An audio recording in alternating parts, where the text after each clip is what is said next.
and welcome to Teletalk. I'm Liv. And I'm Ben. And on this episode you'll hear our carefully considered and not at all random thoughts on a show we like. There will be spoilers. We're giving ourselves an age rating of 15 and above, but you're welcome to make up your own mind. Listener discretion is advised. And if you like what you hear, please rate, review and subscribe. Your opinions really mean a lot to us and we love to hear them. You can get in touch with us at our socials. We're TeletalkPod at Blue Sky and on Facebook. And you can email us at teletalkpod@outlook.com.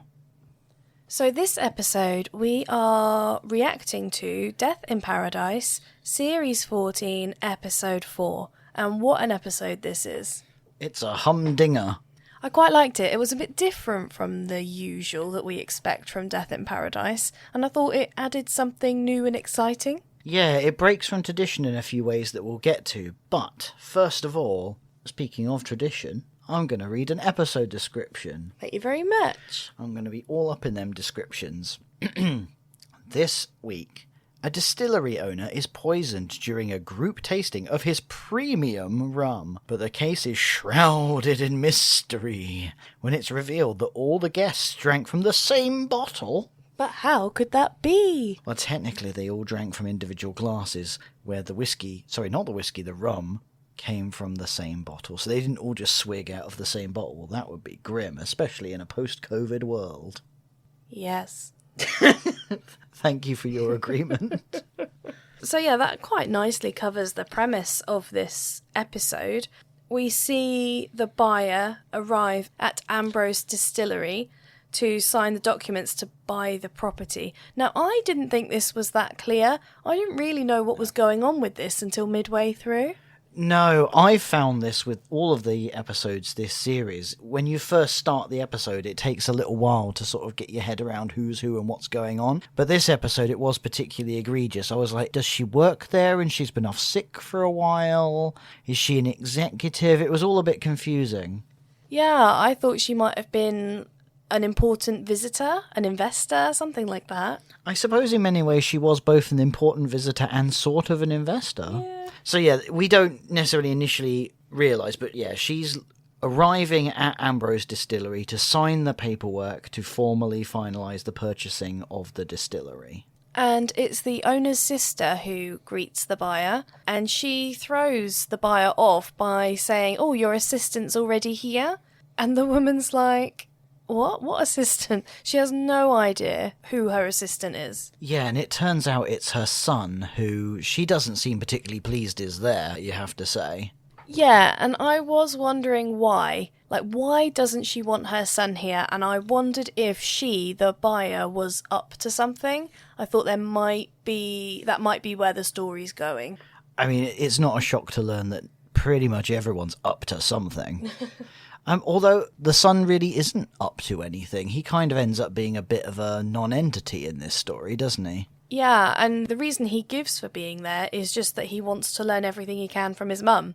And to do that, he wants to shadow her, which seems perfectly reasonable and innocent. He has no place in this story. Bless him. But before signing contracts, they decide to have a celebratory drink. So they all go to the distillery barn. What do they call it? The tasting bar? Yeah, something like that. Although it does seem a little bit odd, because I'm going to say that the relationship between the buyer and the current owner seem frosty at best. That's interesting, because I didn't notice anything like that. Although I'm sure at the time you went, ooh, when she blanked him, but maybe I imagined it. Oh, you're right. Yeah, she did blank him, didn't she? Yeah, other than that, I didn't notice anything. Another example of classic Liv paying real attention to what's going on. La-di-da-di-da. Anyway, the master distiller, pours everyone a drink from the first bottle of the new batch, and most of the guests have this served over ice, and the owner has it neat. And I thought, hey up, there's something in that. And I thought that the ice was gonna dilute some poison, maybe. Although that's later debunked. Yeah, it's plainly been thrown in as a red herring to fool those people like us who are sort of trying to figure it out from the off and not just chilling and watching it play out. Yeah, I found that red herring.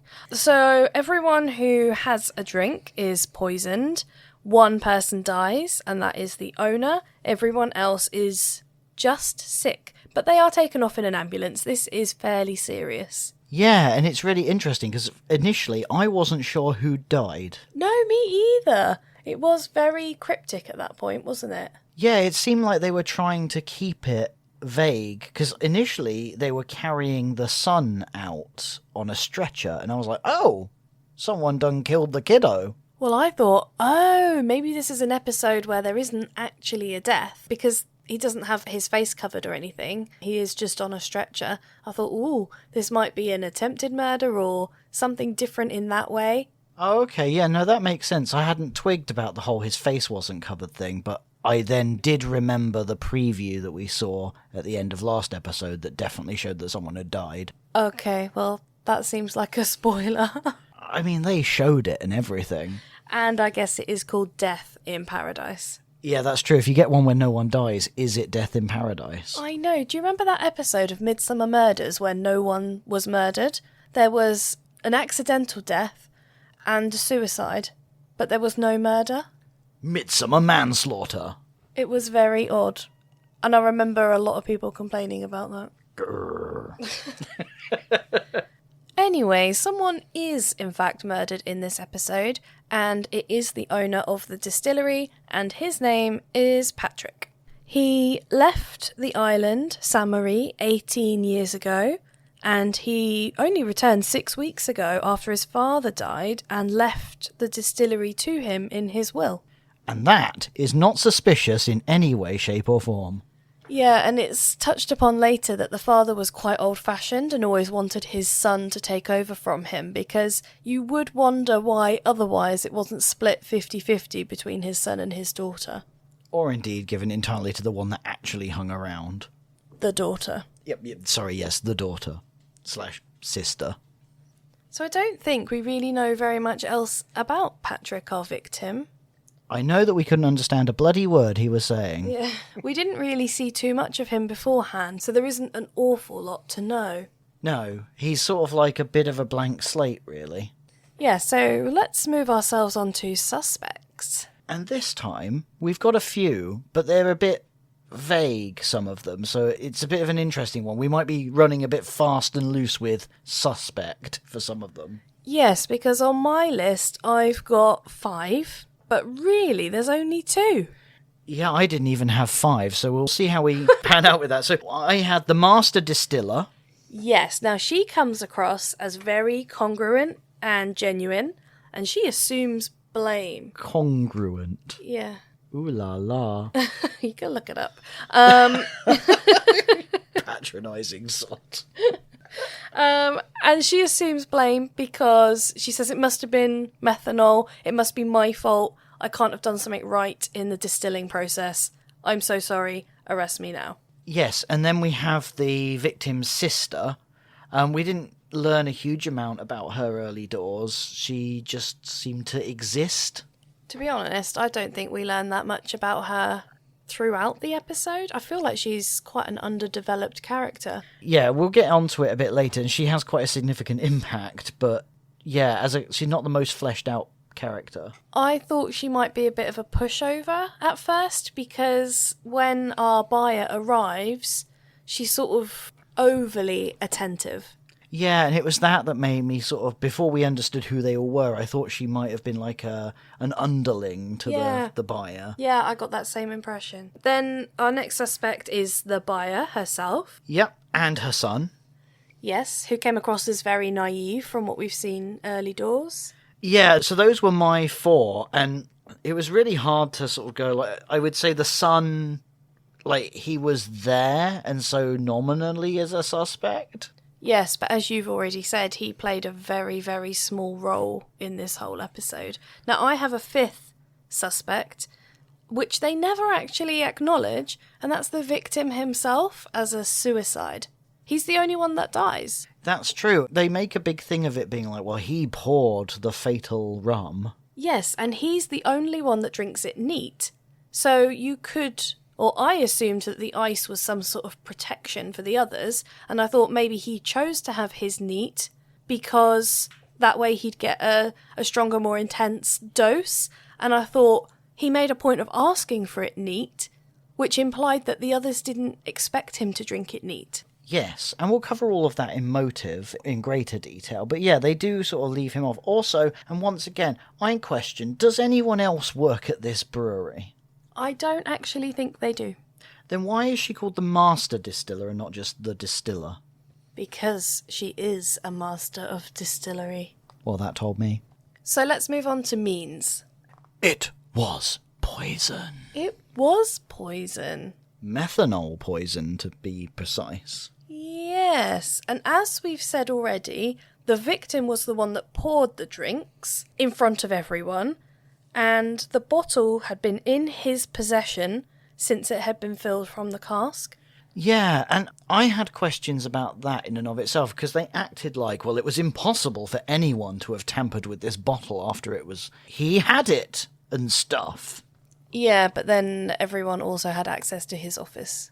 Yeah, but they acted like there was absolutely no possible question that anyone could have tampered with this bottle in between it being drawn from the cask and then taken to be poured. It just seemed odd to me because I'm like, it's not like he's got a safe or had it on his person. I mean, I didn't look at it to this degree, but a lot of bottles for sale are then sealed, and I don't remember if they broke a seal to open the bottle to pour those drinks. I know, it just seemed odd to me, but hey-ho. We also make note that the victim himself, his sister, and that master distiller all had access to the site. The buyer and her son, seemingly, had never been there before. Yeah, that was the thing, because we learned that the buyer says that she only met the owner a few days ago when they started the buying process, so the implication is that they weren't around. So in theory, if we take that at face value, which we can always do on this show, they can't have done it, so it must have been one of them other ones. So let's move on to motive. So we start off, the first motive that we hear anything about, I say motive loosely, is the master distiller, who basically goes, well, it must have been me, the cask is contaminated, the bottle's contaminated, it's methanol, it must have been part of the process, I messed up, basically arrest me now. Which they don't do. No, I mean, that was as close to a confession as you're going to get, but I looked at it and went, right, she's contrite, she's volunteering herself up, she seems like a nice person, and she's almost essentially going, I definitely did it, please arrest me now. And that's what we call the Sam Marie cast iron alibi. I suppose the problem with what she was saying would have meant that it was an accident, and D.I. Mervyn, I can't remember why, but he begins to understand that it is in fact a murder. Well, he's suspicious, isn't he? Because when Naomi came to say there's been deaths, he says, is it at the Ambrose Brewery? Oh, yeah. Because he'd had a silent call 2 days before that he'd had the call traced back to the Ambrose Brewery. Yes, good recall. So hence why he's like, this done seems suspicious. Yeah, so the master distiller is quickly ruled out. From this point, we don't really see her again. That's not true. We definitely see her again. I don't recall seeing her again. Let's move on to the victim's sister. Well, it turns out that she's got some beef. They never got on. He had a scar on his face that she gave him as a kid. And basically, after he sodded off 18 years ago, she worked really hard to persuade her dad through hours and hours and hours and hours of long work that she was fit to run the brewery, and the brewery rightfully should have been hers, but he forgot to change his will. And that's when the old Sam Marie laissez-faire approach to life really bites you in the bum. So we can assume at this point that her motive is that she didn't want her brother to sell. She wanted to take on ownership of it. Maybe she would have been happy working there under him, but I think we can assume that she killed him so that she could rightfully inherit. Yeah, she goes, again, with the time-honoured Death in Paradise defence of, yeah, I benefit hugely from his death, and yes, I hated him, but I super pinky promise I didn't kill him. Then we have the buyer, who we've already touched upon, And I could only assume revenge would be her motive. Well, we do learn a bit about her as part of the investigation, don't we? So she's not quite as unfamiliar with the brewery and the victim as she makes out. Well, that's how we arrive at the fact that she could possibly have a motive in the first instance, because otherwise, there's nothing. Yes, and as it turns out, there is quite something. Yes. Again, I feel like in the grand scheme of things, as an actual character, we don't necessarily learn an awful lot about her as a person. No, you're right about that. It's a bit unfortunate because there is a bit of a trope in fiction of oftentimes a female character is used as a sort of story narrative point where something horrible happens to them and then that's a catalyst for the story. And I kind of feel like in some ways that's what plays out here, which isn't ideal. Yeah, and the same is then true of her son. I suppose so. I feel like the son was largely included, yes, to add an extra layer to that motive. But other than that, he's just kind of there as a distraction to make you think, ooh, maybe he could be involved, but they don't really even touch on it. Yes, so we find out that the owner of the brewery 18 years ago had raped the buyer, and her son is a result of that rape, and he doesn't know about his biological father, and she says that she wants to buy the brewery so that she can raise it to the ground and build something positive there instead. Yeah, and she wanted to look him in the eye and show that she's a better person than him. Yes, yeah, stronger now. Yeah, the only thing that she really says is that he doesn't seem like the same person he was back then. He seems to have lost the fire that he had, his character. Yeah, I think she might refer to him as karma. Yeah, something like that. It was basically a case of like he's not got the oomph that he had. Yeah, he didn't quite seem himself. Oh, and just to mention, the son had no motive, and they didn't even interview him. Yeah, they just kind of took her word for it that he didn't know about who his dad was, and we basically never see him again either. Yeah. And then there's opportunity, and it's sort of, again, tricky because they were kind of all there. Yes, unless you take the opinion that it was pre-poisoned, in which case the only people with opportunity are the victim themselves, his sister, and the distiller, because the buyer and her son had never been there before, and it certainly wasn't poisoned 18 years ago. Because I believe that when we first see the master distiller going on her sort of guilty ramble about how it's all her fault, she confirms the cask and the bottle are both tainted. Is that right? Yes. So that basically says that it's...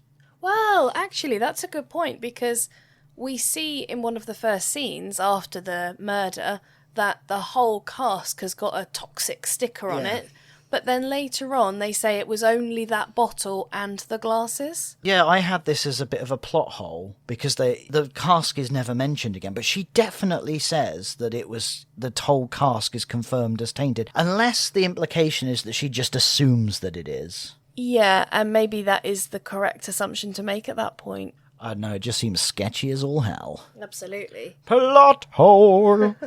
Now I'm going to make it a thing. But yeah, it just illustrates that this whole, like, once it's drawn into the bottle, it cannot possibly have been tampered with malarkey. Like, that seal is impenetrable. Yeah, and like I said, the victim himself would have had opportunity, but they don't even ever acknowledge that or look into that as a possibility. Yeah, so it's kind of a lot of wave your hands and don't think about it too hard, which is always great in a murder mystery. But that probably takes us neatly on to going through the key evidence. And actually, there's quite a lot of it here, and it's not all physical evidence, so it gets a little bit confusing, but we'll run through it as best we can.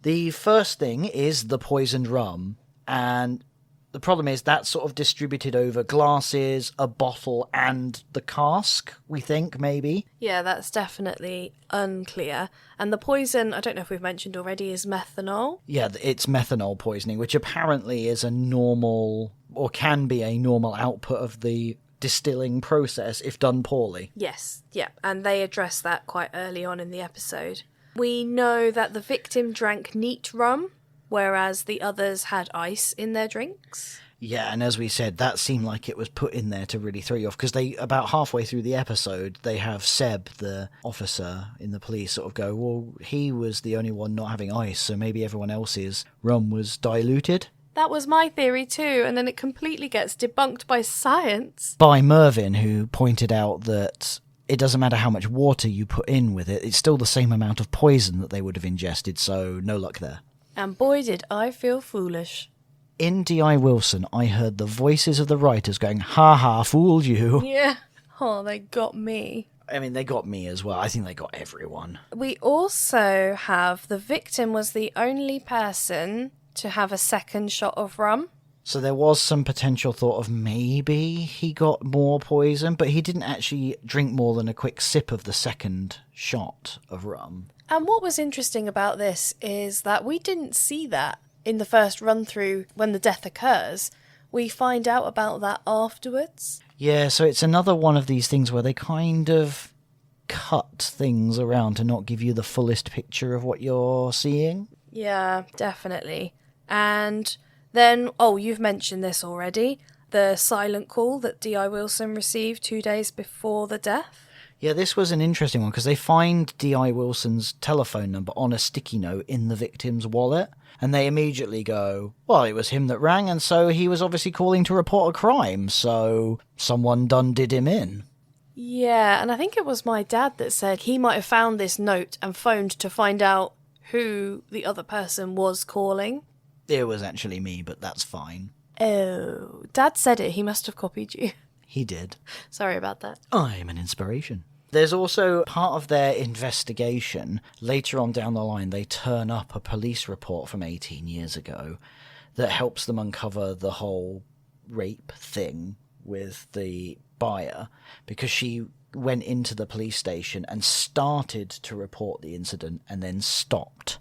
But at the same time they're learning that, the master distiller eventually confesses that she knew about it to Catherine and Commissioner Patterson. And so at the same time, that evidence is brought in two ways. So we did, in fact, see the master distiller again. She was basically pointless because they'd already found out the information, but still. Well, I didn't actually know that it was a rape that was being reported because the buyer went in to make a report, and before she disclosed anything, panicked and left. So they had the start of a report, but no content. So then the master distiller to Catherine and the commissioner was able to provide that content.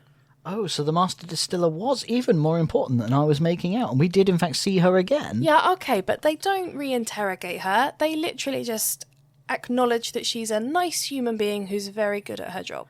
They do interrogate her again. I mean, she's having a meltdown at Catherine's bar, and then she gets Commissioner Patterson over. And I love that Commissioner Patterson's like, now, there's no pressure for you to tell, but he's like staring deeply into her soul. And then Catherine leans over and puts her hand on her arm. So I'm like, no pressure, but we will sit here until you tell us. Yeah, I can't argue with that. That is exactly what happens. But that's why Commissioner Selwyn is so vital to this island. Another part of the key evidence is that the buyer says the victim seems like a different man. And the last thing we have, which we also find out right towards the end, is that sticky note that had D.I. Mervyn's phone number on it, they run fingerprints and handwriting tests on that. Yes, and that's quite interesting. We find out who those fingerprints are from as part of the big reveal, but what we can say now is that they had the sister's fingerprints on them, the victim's sister's fingerprints on, and also the fingerprints of a random criminal that hadn't been seen around for a while. What we haven't listed here that's just popped into my mind was also... Oh no, it's an on-the-fly Liv thought. Those myriad of photos that Seb took while he was trying to be a better officer. And he took loads of random crime scene photos from completely different rooms, including the victim's office, and they later play quite a large role as well. Yes, he takes a photo of the inside of his minibar, which is exclusively stocked with, as they call it, soda. Yes, and I thought that was going to be relevant when we see him taking those photos, because I was thinking, well, maybe he doesn't drink alcohol. Maybe he's not him? No, it's even worse than that. Shall we get to it? Solution time. First off, I think it's important to call out for like the first time ever, they don't do a big group reveal. It's not gather everyone in one place and tell them what happened. No, and I think that was because a lot of the subject matter was quite sensitive. If they'd have done a big group thing, the son would have found out he was the result of a rape, that his mum had been a victim. The mum/buyer would have been in an awkward position.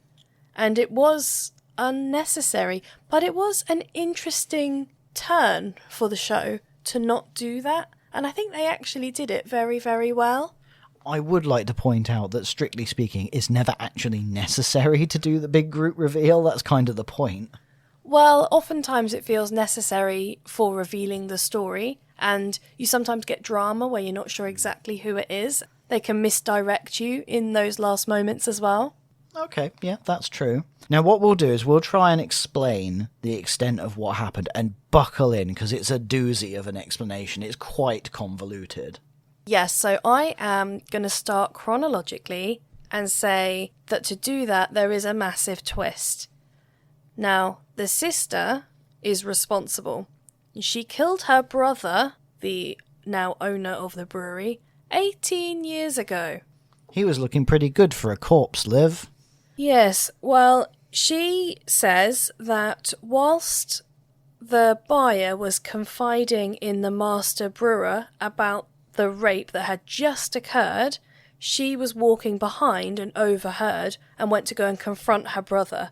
She then hit him over the head, he died, and she buried him beneath the building works that were taking place at the time. So it turns out the victim that we were originally looking at was not in fact poisoned. He was clonked over the head with a whiskey bottle 18 years ago. And then, after she buried his body under the building works, she then took his clothes and packed them in a suitcase with his passport and chucked them into the sea. And then, it turns out, some nefarious person found his stuff and assumed his identity. I just don't know why, if you're going to the extent of burying a body under a building, that you don't also put their clothes and passport there. I mean, when you put it that way, it is a plot hole. Okay, so she killed her brother 18 years ago, and this con man has emerged to take ownership of the brewery. She says that she tried to report him, and she phoned D.I. Mervyn, or she had D.I. Mervyn's number. We don't know if she actually phoned. No, she was considering doing it, but he found the number, rang it, and then heard D.I. Wilson say, D.I. Wilson of the Saint Marie Police, and then hung up on him. And then he confronted her and threatened to reveal her murder if she reported him, because he, and I quote, he'd figured out what I'd done. Yes, I didn't like that either. You know, he worked it out. He's a master detective and ID theft person. Don't think about it too hard. Lovely. Is that a plot hole? Well, I think the plot hole is that she had the number, she wrote it down, and didn't phone, and instead he found it? Like, that doesn't seem realistic. Also, is D.I. Wilson's personal mobile number just out and about for people to use? It seems so, yes. 1-800-GRUMPY-COP. Nice. So she then decides that murder is her only option, and she decides to use methanol, and she actually spikes his soft drink earlier that day. Like, literally, just before the buyer is arriving. Yeah, she waits for a time when he turns around and is not looking at his drink before using a syringe to insert the methanol into the can.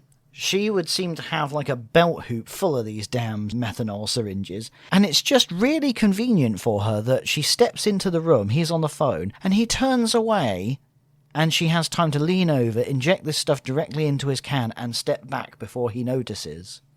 Yes, and now that I'm thinking about it, she also pre-spiked the ice that was used in the other people's drinks, because that's how they were contaminated with methanol, but ice takes a long time to make. Yes, and let's not get over the question of, like, what happened if he didn't turn around from her when she was in the meeting room, in his office with him? Maybe she'd have just banked on that second shot? Yes, I suppose so. Maybe that is the way she would have done it. It just feels slightly flimsy. But also, I've done some research. Research. And it turns out that methanol's really hard to freeze. Like, really hard to freeze. I don't know how much methanol you'd need to make someone really ill. But, like, at 50% volume, it needs to be, like, minus 80 degrees. I know it's probably not 50% volume in that ice, but still, it feels flimsy. Well, now I'm wondering if the ice was pre-made, because she only poisoned 3 ice spheres. I'm wondering if she took ice spheres, coated them in methanol, and used those because they were only a little bit sick. I get that. Well, my thought is that alcohol usually melts ice quick. I don't know. We're not scientists. Spoilers, sorry. I have to admit it. I'm not a biochemist in my spare time. How about you, Liv? No, definitely not. No. Okay, so we have the brother died 18 years ago. Everyone that drank a drink with ice was poisoned via the ice, not the rum. And our victim, Patrick, was, or not Patrick, as we've now found out, was poisoned via his soft drink that he'd had just before everyone arrived. His second shot of rum was poured by his sister, in inverted commas at this point, and she had spiked the whole bottle of rum under the table while no one was looking. Yeah, it was implied from the flashback that she dropped the lid of the bottle, and when under the counter, she deftly pulled another, syringe of methanol from her pocket and injected that, and everyone was too delighted by their rum to notice. Yeah, so that introduces the methanol into the bottle and into his glass, because up until this point, he's had perfectly fine rum, and we obviously have it in the other glasses via the ice, which was then destroyed by the master distiller, who after the first round of drinks washes all the glasses up. Yeah, I suppose the implication is that if she hadn't been able to put the methanol in his soda can before everyone arrived, it would have been the tainted rum that went into his glass with the second shot that got him. I guess she was just making super double sure. Yeah, I mean, there were a lot of risks that she took, because a lot of these putting the poison in times were done whilst other people were around. She's having to be very sneaky. I was expecting them to explain how she then doubled back and found a way to inject methanol into the cask of rum, but they really just waved that. They forgot about it. The thing that got me as well, it is made clear by this point that she has murdered 2 men, her brother and her fake brother, and she is only arrested for 1. Yes, I mean, maybe they don't quite have it on the books to go for double brother homicide. Yes. Or the double brother, not brother, double non-homicidal thing. I can only assume that they'll arrest her later for that once they found his body. It's obviously just a plot hole. Lovely. Shall we move on to subplots? So, I just want to start with the commissioner. Seb and Catherine decide to start a petition to save his job. And this is actually Seb's idea, which I think is a really nice thing for his character. Because he's so vital to the island, what with being able to pressure old women into giving him information by staring deeply into their soul. Yeah, so that was right at the end, wasn't it? Yeah, they're very much keeping that plate spinning for the next 4 episodes of this season, so that's good. And I feel like you should take the lead on these other subplots, because I don't really care about them. What a ringing endorsement. Hang on, let me consult my notes. So, we have the continuing storyline of tension between Naomi and Mervyn. She shouts at him a lot, and eventually their relationship starts to thaw a little, which, to be honest with you, only seems to suggest that the people that say on things like Married at First Sight or other dating shows that when people shout at each other it makes things better, maybe they're right. I think they actually say when people are shouting at each other it means they care. Oh god, are they teasing a relationship between Naomi and Mervyn? No, you are reading far too much into this. It's very dull. Okay, fair enough. We also see that he still doesn't really want to, engage with the island. He gets aircon in his shack and puts a satellite dish up. And then there is a scene where an unfeasible number of people are offended by his satellite dish, and he gets a fine of $150 for having it up. have never seen so many people on that beach. No. That beach is normally deserted. They heard that there was a satellite dish and they had to come and protest. Also, Catherine says that area where the shack is an area of outstanding natural beauty, but there's a great big ugly shack in the middle of it. No, it's an authentic listed building. That is not what they say. It's built around a tree. That is not what they say, though. Yeah, but you don't have to listen to what they say. It's Sam Marie. They just make stuff up as they go along. Basically, I got the impression it was because Catherine doesn't like him. And that's the end of the episode. No, there's more. Oh! You're going to keep trying to move us on, but there is more. D.I. Wilson is continuing to try and get to know his mum in some indirect way, mostly at the nudging/shoving of Naomi. He ends up going to her favourite bar and restaurant and having a meal there, and there's a picture of his mum on the wall, and it's all heartwarming and stuff. So, fun times. I suspect that this is just the through line that will keep us engaged until he realises that his mum didn't die in a storm at sea. We're just spinning our gears. And that's the end of the episode.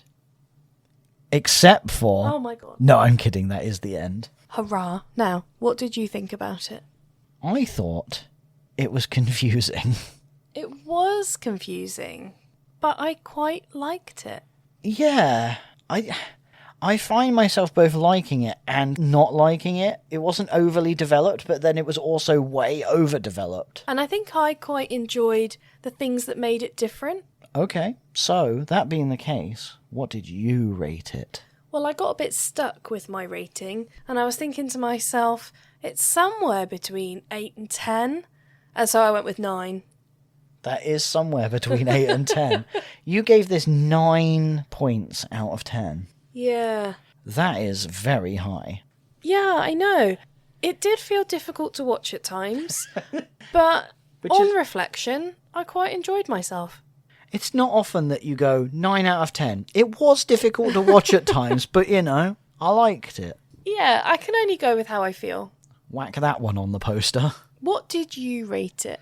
Well, interestingly enough, I started out with it quite high, but I've talked myself down. So I've now given it 3 ethanol shots out of 7. Nice. What did you start with? 6 out of 7. And before that, I can see something scribbled out. It went down to 5 out of 7. So you started at... I went 5, then 6, then 3. Oh, I see. So what you've actually done is changed your mind a few times? Yes, because the more I thought about it, the less I actually enjoyed the show. Oh. Yeah, this one I felt was the weakest of this season. My favourite so far is the zipline one, even though there were some significant plot holes. I said at the time, the outdoorsiness of it, and I still feel that that's true. No, you didn't say the outdoorsiness. What you actually said was, it was filmed outdoors. I like that you're trying to rein that one back. I maintain that that's true. I liked it for that. Yeah, this one lost a point for being indoors. This was very much indoors, and I didn't like it as much. But maybe I scored it higher now, I don't know. I really wish I had that rating in front of me, because I guarantee, statistically, I think you scored it less. Maybe I need to revise my rating. You were very angry about the clothespin. I was, to be fair. Yeah, I was. But if you like all of the judgment and the bickering that we've had in this episode, keep an eye out for the future when we cover Married at First Sight Australia. Yes. Yeah, we're going to be covering the Married at First Sight Australia season that's currently airing in Australia now, but we'll be coming to UK TV in early March, and we're going to sort of dip into that at various points to cover it as it goes along. So if you're into reality TV and you like the dramas and a more considered look at what might be happening, come back to this feed. You maybe subscribe, maybe hit that subscribe button so that you never miss out on an episode. That is a wonderful idea, Ben. And on that note, that's all, folks. If you have the time, we would really appreciate it if you could rate and review our podcast. Your thoughts and input really, really mean a lot to us, and we really want to thank you for listening. Bye! Toodles!